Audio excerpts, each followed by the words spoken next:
മേളകൾക്കെത്തുന്ന 10,000 പേർക്ക് തീൻമേശയിൽ ചിക്കനും മീനും നൽകാൻ പീരുമേട് വിദ്യാഭ്യാസ ഉപജില്ലയിലെ അധ്യാപകർ AEOയുടെ നേതൃത്വത്തിൽ കൈകോർക്കുന്നു.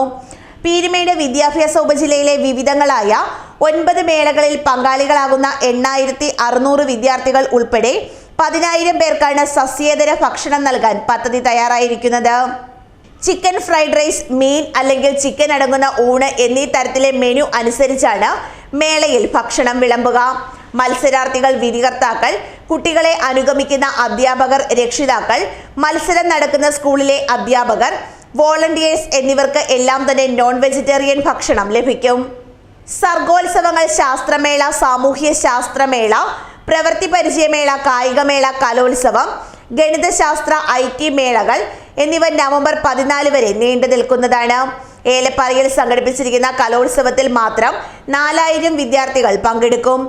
നോൺ വെജിറ്റേറിയൻ ഭക്ഷണം വിതരണം ചെയ്യാൻ വേണ്ടി വരുന്ന അധിക തുക ഉപജില്ലയിലെ 84 സ്കൂളുകളിലെ 1,034 അധ്യാപകരും സംഘാടക സമിതിയും ചേർന്ന് കണ്ടെത്തുമെന്ന് AEO M. രമേശ് പറഞ്ഞു.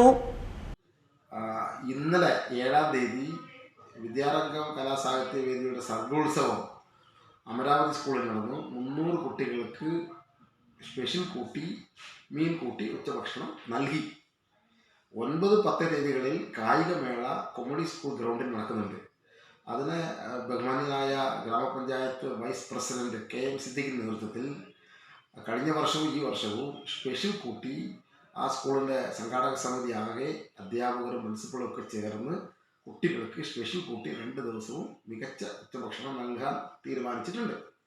തൊട്ടടുത്ത ദിവസം 13, 14, 15 തീയതികളിലായി ശാസ്ത്രമേള പാമ്പനാറ്, മുണ്ടക്കയം ട്രൈബൽ സ്കൂൾ കൊമഡിയിലായി നടക്കുന്നുണ്ട്. മുരിക്കടി സ്കൂളിലെ IT മേളയുമാണ്. അവിടെയും കുട്ടികൾക്ക് സ്പെഷ്യൽ കൂട്ടി ഉച്ചഭക്ഷണം നൽകാൻ തീരുമാനമെടുത്തിട്ടുണ്ട് സംഘാടക സമിതി. അത് കഴിഞ്ഞാൽ നവംബർ മാസം 10-ാം തീയതി മുതൽ 14-ാം തീയതി വരെയുള്ള ദിവസം Elappara panchayat higher secondary school, panchayat high school, government UPS Elappara ഈ സ്കൂളിൽ 4 ദിവസമായി നടക്കുന്ന കലോത്സവത്തിൽ 4,000-ഓളം കുട്ടികളാണ് പങ്കെടുക്കുന്നത്. ഈ പങ്കെടുക്കുന്ന കുട്ടികൾക്കെല്ലാം ഉച്ചഭക്ഷണം മികച്ച രീതിയിൽ നൽകുന്നതിന്, സ്പെഷ്യൽ കൂട്ടി ഉച്ചഭക്ഷണം നൽകുന്നതിന് കഴിഞ്ഞ ദിവസം കൂടിയ സംഘാടക സമിതി തീരുമാനം എടുത്തിട്ടുണ്ട്. ആ ദിവസങ്ങളിൽ ആ കുട്ടികൾക്ക് സ്പെഷ്യലോട് കൂടിയ ഭക്ഷണം കൂടി കൊടുത്ത് മികച്ച രീതിയിൽ ഈ മേളകൾ നടത്തണമെന്നാണ്. സംസ്ഥാനത്തെ വിദ്യാഭ്യാസ മേഖലയിൽ ഒരു ഉപജില്ലയിലെ എല്ലാ മേളകളിലും നോൺ വെജിറ്റേറിയൻ ഭക്ഷണം വിതരണം ചെയ്യുന്നത് ചരിത്ര സംഭവമാണെന്നാണ് സംഘാടകരുടെ അവകാശവാദം. News bureau, Peermade.